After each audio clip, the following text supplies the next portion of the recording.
Noticias del exilio, día 16 de agosto de 2025. Pasa que te cuento.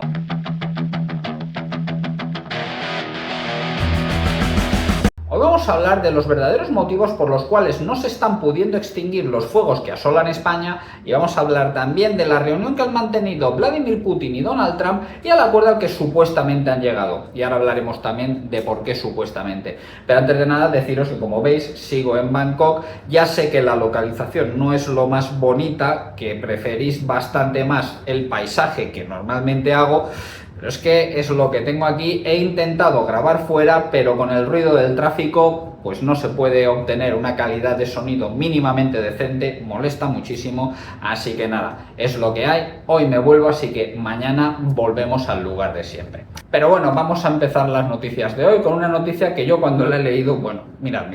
Detenido un magrebí por violar a una mujer e intentar dar por culo a un camarero en Murcia.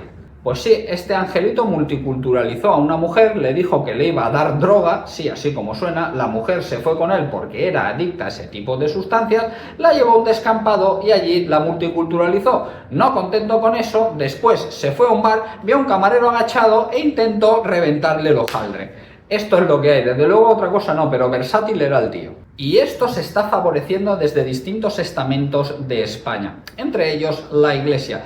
Pero mirad, hay que decir que de vez en cuando sale alguien que dice cosas coherentes. Mirad.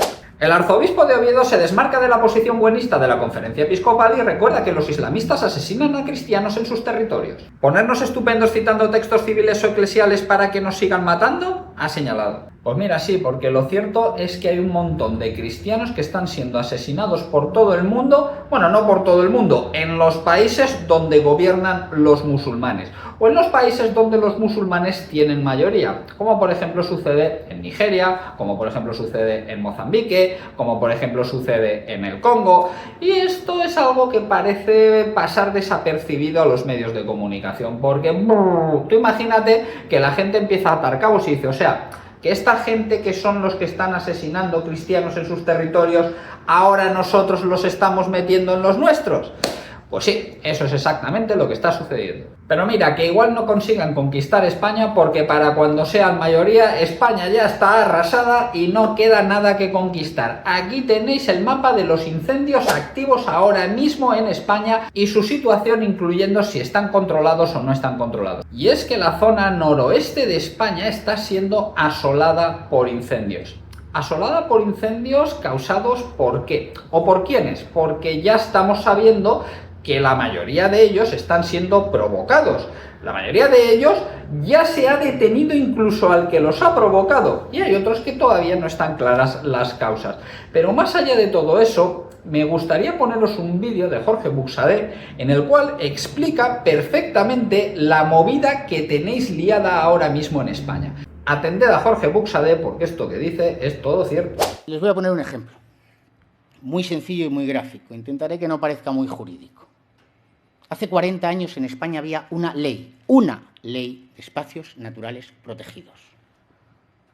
16 artículos, una disposición final, una disposición adicional, una disposición derogatoria y una disposición transitoria. 16 artículos en una ley. Una ley que decía, literal, que se creaban esos regímenes de protección, parques nacionales, parques naturales, reservas naturales, y decía expresamente que la protección de esos espacios era compatible con el ejercicio de los derechos privados en ellos existentes, de los ganaderos, de los agricultores, de los artesanos, de los núcleos de población existentes dentro. Y decía que ese régimen de protección tenía finalidades educativas, científicas, culturales, recreativas, turísticas y socioeconómicas. Y expresamente, que quede claro, decía que el disfrute público de esos espacios que son de todos los españoles debería hacerse compatible con los aprovechamientos existentes, especialmente ordenando la producción agraria y el acceso de la ganadería. Pues ahora le voy a decir lo que tenemos. Bueno, por supuesto, las competencias se daban a un Ministerio de Medio Ambiente y al maravilloso Instituto de Conservación de la Naturaleza, que los más jóvenes, por desgracia, ya no han podido conocer. Extremadura, Solo Extremadura tiene una ley 8/98 de 16 de junio de espacios naturales de Extremadura que tiene 77 artículos, es decir, 5 veces más que los de una ley nacional, 10 disposiciones adicionales, 5 disposiciones transitorias, 2 disposiciones finales. Multiplíquenlo por 17 leyes autonómicas de espacios naturales. Pero vamos a ir más. A los titulares de los dueños, a los dueños de los predios privados, es decir, de las fincas privadas existentes en esos espacios, se les dice que están solo obligados, solo se les imponen deberes de información, deber de cumplimiento de normativa protectora. Y en concreto de Extremadura crean un Consejo Asesor del Medio Ambiente. ¿Y quién está en ese Consejo Asesor del Medio Ambiente?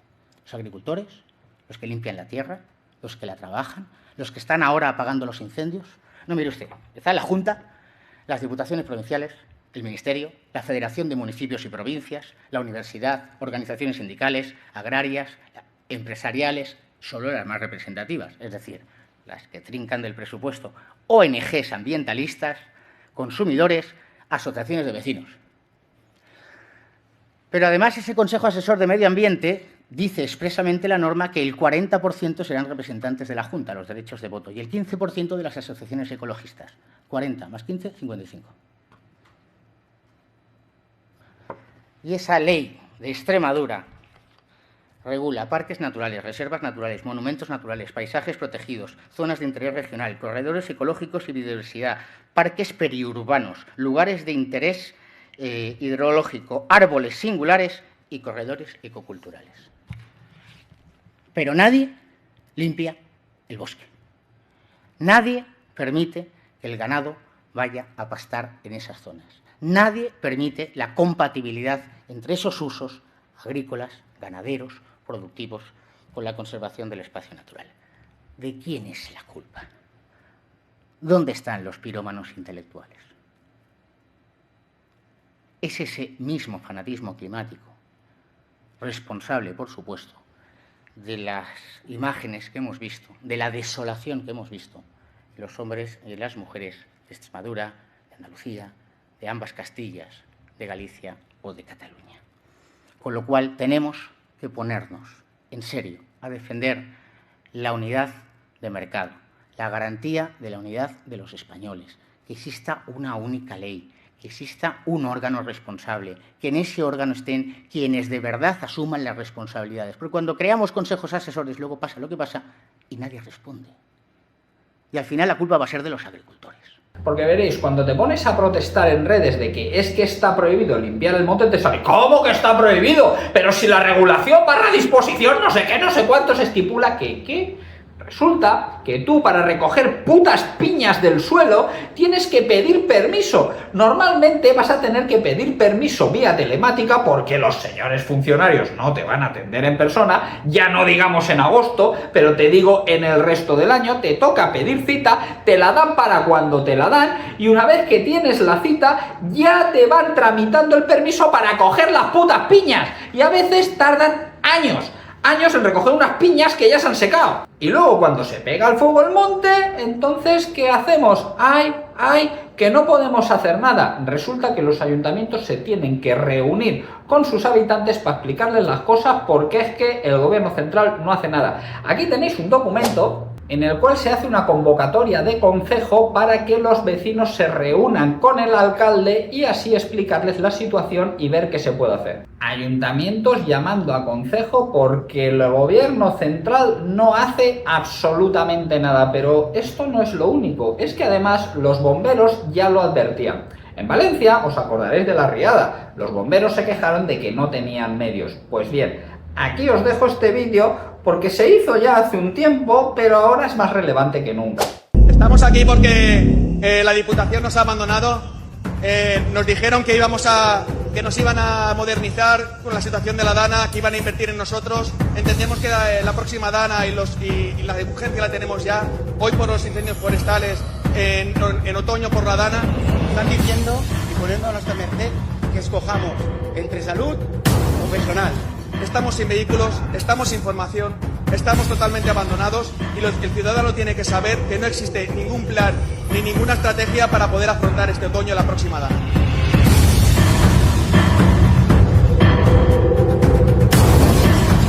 No, los bomberos no tienen material, los bomberos no tienen personal y los bomberos no tienen los medios necesarios para hacer su trabajo. ¿Y sabéis por qué? Pues en gran parte por culpa de Putin malo maloso, te dirán. ¿Por qué? Mira, por ejemplo, este documento en el cual se dice que se han suspendido las compras de recambios de helicópteros Kamov para poder extinguir incendios. Kamov, ¿verdad? ¿Os suena el nombre de algo? ¿A que suena a ruso? Pues sí, es que los helicópteros que se utilizaban para la extinción de incendios eran rusos, pero claro, Putin malo maloso. ¿Y sabéis qué pasa? Que los helicópteros, al igual que todos los vehículos a motor, precisan de repuestos. Y ahora, con eso de que estamos mosqueados con Putin, a pesar de que no paremos de comprarle gas, pues no hay que comprarle los repuestos de los helicópteros, no sea que le vayamos a dar dinero, insisto, después de estar comprándole cantidades ingentes de gas y petróleo. Así que ahí están los helicópteros Kamov, muertos de risa, criando óxido y criando polvo, porque no vamos a comprarle los repuestos a Putin malo malos. Y si toda esta movida no te ha parecido suficientemente grave, aquí te lo cuenta un ganadero con palabras que entiende todo el mundo. Luego nos echamos las manos a la cabeza con los incendios, hablabais antes, claro, grandes incendios. ¿Por qué hay incendios? ¿A qué las ciudades no arden? No, porque hay gente. ¿Por qué arden los pueblos? Porque no hay gente. Hay un abandono completo. Es muy bonito llegar aquí y decir, qué bonito está todo, muchos árboles, reserva de la biosfera, parque natural de no sé qué. Aquí no podéis hacer nada. Los que llevabais 2000 años cuidando de esto lo hicisteis fatal. Ahora nos vamos a encargar nosotros, que somos mucho más listos, de gestionar esto. No podéis cortar un árbol, no podéis cortar una zarza, no podéis sembrar aquí, no podéis tal. ¿Qué hacemos? Nos vamos. Todo abandonado. Ahora viene un rayo, un pirómano, que también los hay, evidentemente, planta fuego, 4000 hectáreas quemadas, ahora vengo medios de extinción, venga helicópteros, aviones, hidroaviones, la UME, no sé qué más. Pero vamos a ver, ¿tan mal lo estábamos haciendo?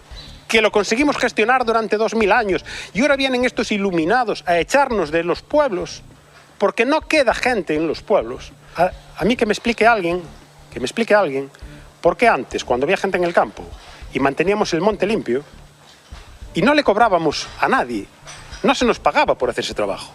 Y ahora le pagamos a brigadas, le pagamos a todo este mundo, a toda esta gente que es a base de nuestros impuestos, y se está quemando el monte. Estamos gastando... Es que nadie se puede imaginar el coste de apagar un incendio. Eso lo pagamos entre todos. Y antes, que lo hacíamos gratis, nos echaron.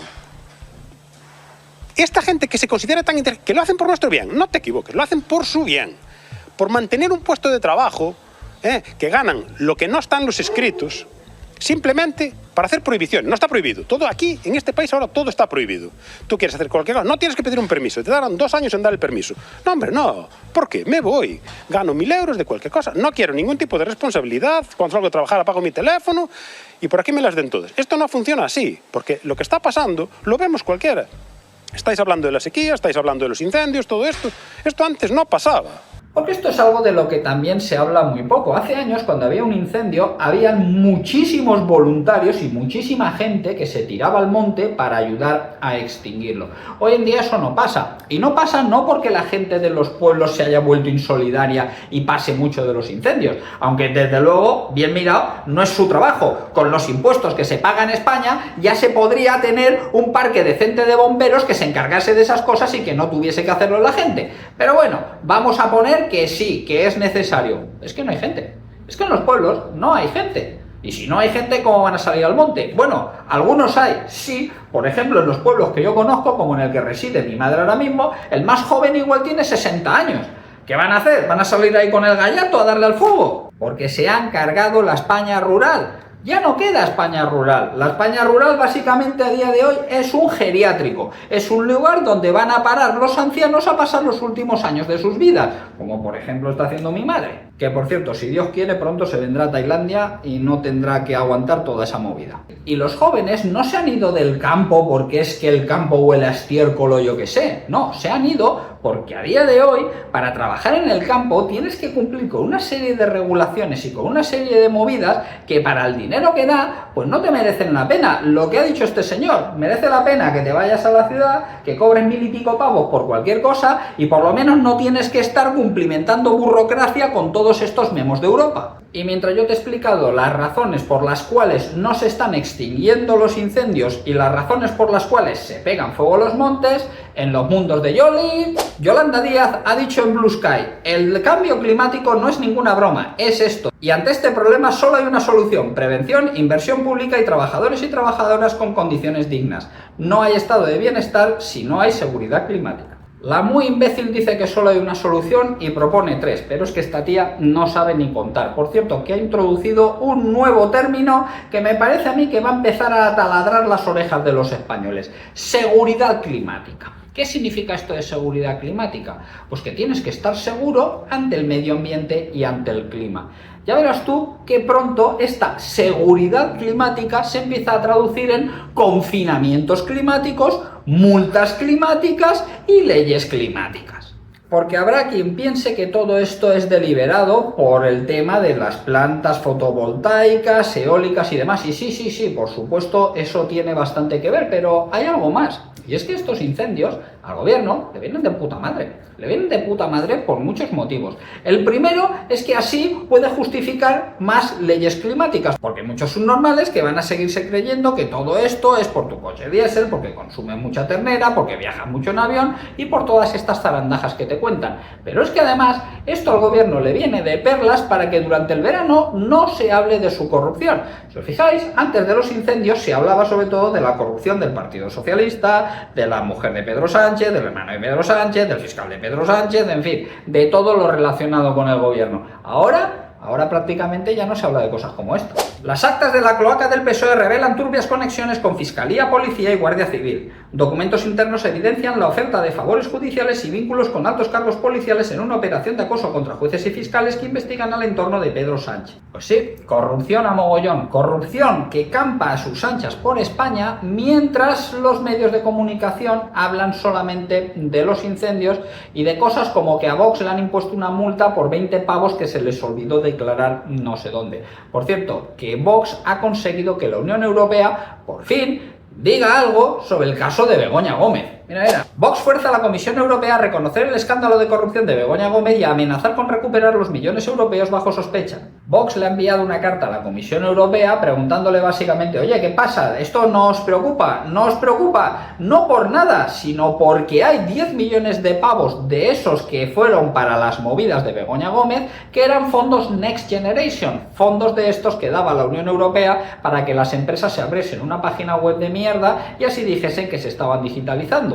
Pues bien, 10,1 millones fueron para movidas de Begoña Gómez y ahora, por supuesto, ese dinero está bajo sospecha. Ahora mismo ese dinero no se sabe si se ha utilizado para lo que se tenía que utilizar, que básicamente era para hacer el gilipollas, o se lo ha quedado Begoña Gómez para su propio uso, lo cual sería ilegal. Y mientras la Unión Europea reparte dinero a punta pala, fondos Next Generation y todas estas historias, la cesta de la compra está por las nubes. Mira. La cesta de la compra ha subido un 38,5% desde antes del COVID. El pan, la carne, los huevos o el pescado nunca habían sido tan caros. Veréis, los datos de inflación a mí no me gusta mucho cómo se suelen exponer. ¿Por qué? Porque los datos de inflación se dan en porcentajes y esos porcentajes están ponderados básicamente como le sale de los cojones al gobierno. Es decir, el gobierno decide cuánto peso tiene la alimentación y dentro de la alimentación decide cuánto peso tiene cada producto. Y claro, no es lo mismo para alguien que gana un pastizal, que ya tiene la casa pagada y tal, que para alguien que tiene que pagar un alquiler y demás. ¿Por qué? Pues porque el que tiene un sueldo más bajo gasta más dinero en porcentaje en alimentación. alguien que tiene pocos recursos va a gastar una parte muy importante de su salario en alimentación, mientras que alguien que tiene muchos recursos, el porcentaje que gasta en alimentación es muy pequeño, porque aunque ganes más, no gastas muchísimo más, ya que la gente come lo que come. Así que no me acaba de gustar la forma en la que se ponderan estos datos, ni tampoco cómo se pondera dentro del sector de la alimentación cada tipo de alimento, porque lo que más ha subido han sido el pan, los huevos, el aceite, o sea, lo más básico, lo que todo el mundo compra. Porque si alguien que tenga mucho dinero se gastará pasta en filetes wagyu, vale, pero huevos, aceite, pan, eso es algo que compra prácticamente todo español, y eso es de lo que más ha subido, y eso es lo que consumen las gentes que tienen menos recursos. Así que para la gente que tiene menos recursos, la inflación se ha disparado, yo diría que por encima del 50%, porque además la gente que tiene menos recursos normalmente tampoco tiene una vivienda en propiedad, con lo cual tiene que pagar un alquiler, con lo cual está más afectado por la subida de los precios de la vivienda. Y venga, vamos a pasar a noticias internacionales, y como no puede ser de otra forma, hoy van a estar copadas por la cumbre entre Donald Trump y Vladimir Putin, que se han reunido para buscar una solución a la guerra en Ucrania, que yo ya empiezo a negarme a llamarlo la guerra de Ucrania, sino la guerra en Ucrania. ¿Cómo ha empezado todo esto? Bueno, pues ha empezado con un saludo. Aquí tenéis el saludo entre Donald Trump y Vladimir Putin, que es más importante de lo que parece.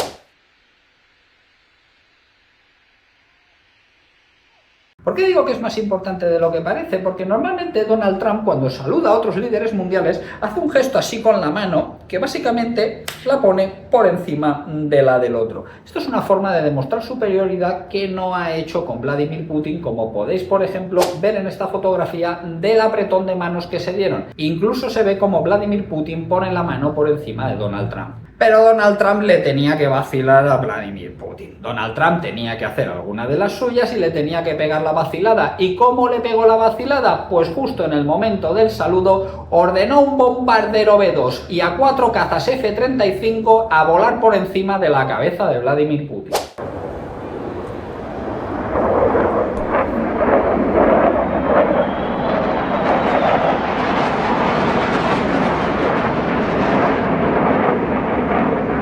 Estos aviones son los más avanzados que tiene Estados Unidos, los bombarderos B-2 y los cazas F-35. Por cierto, fijaros en el tamaño que tienen esos bichos, los bombarderos B-2. Y obviamente de la reunión no hay imágenes ni muchísimo menos audios. No se sabe qué es lo que hablaron y en qué términos negociaron. Lo que sí se sabe es que alcanzaron a un acuerdo, aunque se diga que no hay acuerdo, y ahora hablaremos de eso. Pero antes de eso me gustaría poneros un pequeño extracto que está en inglés y no está subtitulado, pero es muy cortito, en el cual Vladimir Putin sorprende, y voy a poner ahí las comillas, a Donald Trump hablándole en inglés y invitándole a una reunión en Moscú. President Putin wants to see that as much as I do. So, again, Mr. President, I'd like to thank you very much, and we'll speak to you very soon and probably see you again very soon. Thank you very much, Vladimir. Next time in Moscow. Oh, that's an interesting one. I don't know. I'll get a little heat on that one, but I could see it possibly happening. Thank you very much, Vladimir. And thank you all. Thank you. ¿Y por qué digo esto que sorprende? Pues veréis, uno que es muy desconfiado y que piensa que en este tipo de reuniones todo está planificado al milímetro, sabiendo que Vladimir Putin no habla inglés, que se sepa, es muy difícil que Vladimir Putin pudiera seguir el hilo de todo lo que estaba diciendo Donald Trump para luego contestarle en inglés. Además, cuando está hablando, mira hacia abajo como si ya estuviese preparado lo que tenía que responder a eso. Así que me parece que de improvisado nada, pero oye, bien está que le diga a Donald Trump que se puede reunir con él en Moscú, porque parece que esto implica que las reuniones han ido bastante bien.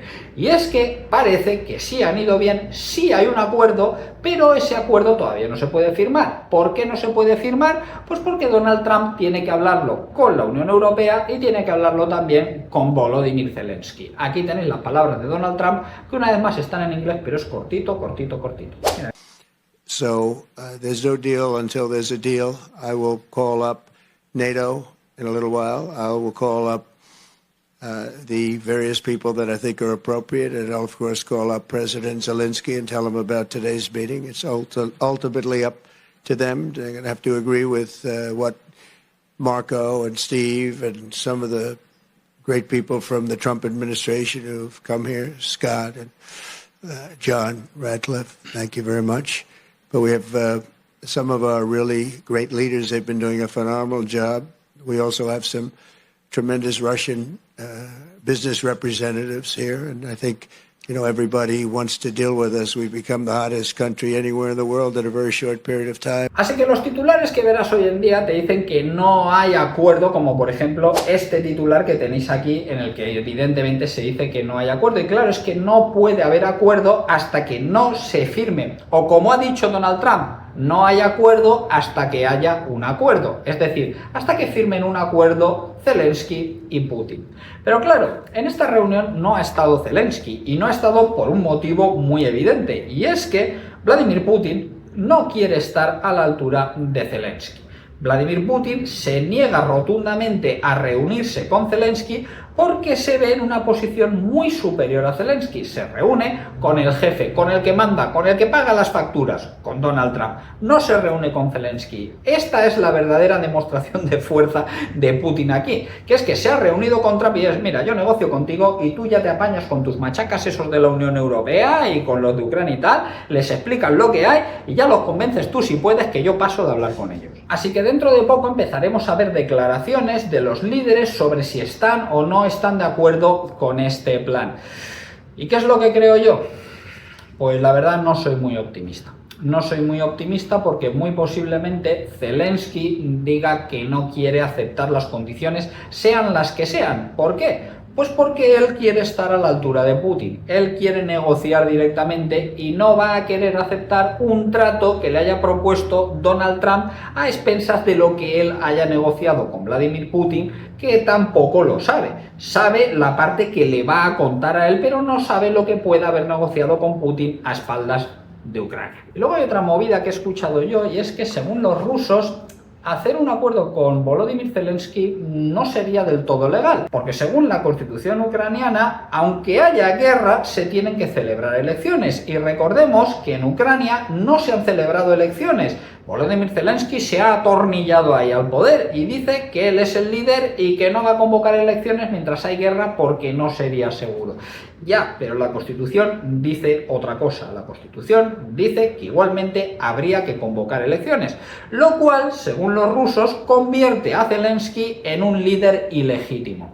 Y no es que a ellos les importe que sea legítimo o ilegítimo, probablemente a Putin le importa un pimiento Zelensky que cualquier otro que llegue. La cuestión es que si firma un acuerdo con Zelensky, si luego entra otro gobierno, que muy posiblemente entrará otro gobierno después de Zelensky, este gobierno surgido de unas elecciones podría decir, este acuerdo no era legítimo porque lo firmó un presidente ilegítimo, lo firmó un presidente que no estaba en sus funciones, así que no tenemos por qué cumplirlo. Por lo tanto, me parece a mí muy complicado que vaya a haber un acuerdo entre Ucrania y Rusia. De todos modos, lo veremos en los próximos días. Y la frase del día de hoy es: en una reunión entre capitanes no se aceptan subalternos.